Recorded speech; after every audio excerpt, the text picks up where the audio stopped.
if any of you have recently seen Andy Murray's calling out of his teammate Dominic Inglot, it was one of the more awful bro code moments in the history of sports. On live television, Andy Murray called out his teammate. He said, when asked how they were going to celebrate their win, he said to Dominic, well, I know my buddy Dominic over here, he's had himself a great time with this girl that he's had here in Scotland. Not knowing on live TV that Dominic Inglot had a 6-month relationship with a girl back home in England.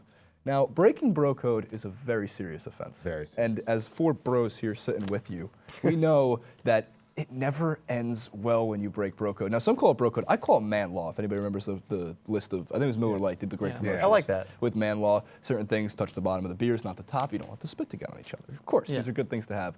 So again, guys, I'm joined by Jock Slade, Francis Maxwell, Justin Mosier, and Jason Rubin here with you to discuss some of the broken bro code moments in sports history. Jacques, do you have any off the top of your head you'd like to share with us? I mean, I'm just trying to wrap my head around this whole Andy Murray thing. I felt like that was a moment where like there should have been a gavel slam down. They were like, just to make you pause, like you pause, and then it was like, hey, Andy, you're about to break the code. Yeah.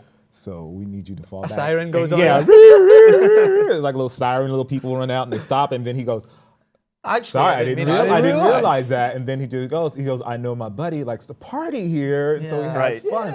I mean, you just never ever talk about that, especially like around people that you don't know, or on live television. Just on live television. And it's annoying because Andy Murray is like the known Scottish athlete, and he's just pulled a negative light on Scottish people as a whole. I'm sorry for that. Is that how you feel? I'm sorry, like people bring that negative light towards him. But then on the other side, we finally see a personality in Andy Murray. He's never had a personality. He walks around as if he's working a 9-to-5 graveyard or a graveyard shift, whatever. He plays tennis for a living. He's got a gorgeous girlfriend. He makes tons of money. Smile, mate. So I was actually laughing when he actually smiled in that. I always make the reference, Andy Murray is like the Jay Cutler of tennis. He just kind of looks there on the sideline like, I'm just, this is a tedious task of me to go out here and play tennis with people.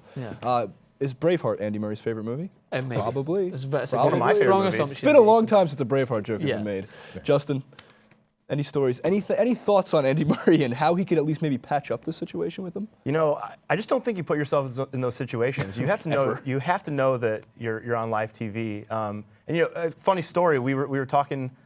In the 1970s, the Yankees apparently had a wife swap, we were told. And there was a book written about it. Wait, what? So I don't know if it's the Yankee Swingers. It's the 70s, maybe it's okay, but a book? I mean, is that breaking bro code, or is that just like, this is a great story, it's okay to put it out there? If one of the rules is don't throw your teammate under the bus on national television, I think don't put it in writing is another great man law to have. Is breaking the bro code. Like if the bro code was glass, you're throwing rocks at the glass. Are the 70s, does that make it any different? No, that doesn't make it any better. I think the 70s maybe, I wasn't alive in the 70s. Swinger period. I don't think anybody here was alive in the 70s, at least sitting on this panel. Therefore, maybe it was a different time back then. We don't know. We didn't live through it.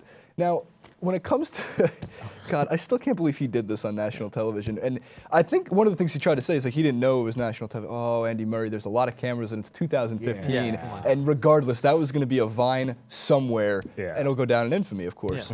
But another one of the bro code moments that was definitely broken is Paul George for the Indiana Pacers last year in the playoffs. Roy Hibbert was his teammate, was an all-star. And all of a sudden in the playoffs, kind of became inept at what to do with a basketball. And the rumor was, and I love to believe these type of rumors because it's ridiculous, but it could have been true, is that Paul George was sleeping with Roy Hibbert's wife. So maybe that had something to do with the Pacers not making a championship run if they could have. But that's another man law that you shouldn't be doing. Kobe and Shaq, there's millions of these things. In relation to that, the most notable one in the United Kingdom, the president of Bro Code Breakers Club is John Terry. Like, he was a captain of England, captain of Chelsea, slept with Wayne Bridges' wife, who was his teammate, England and Chelsea, and then he moved to Manchester City, and no English footballer would shake his hand.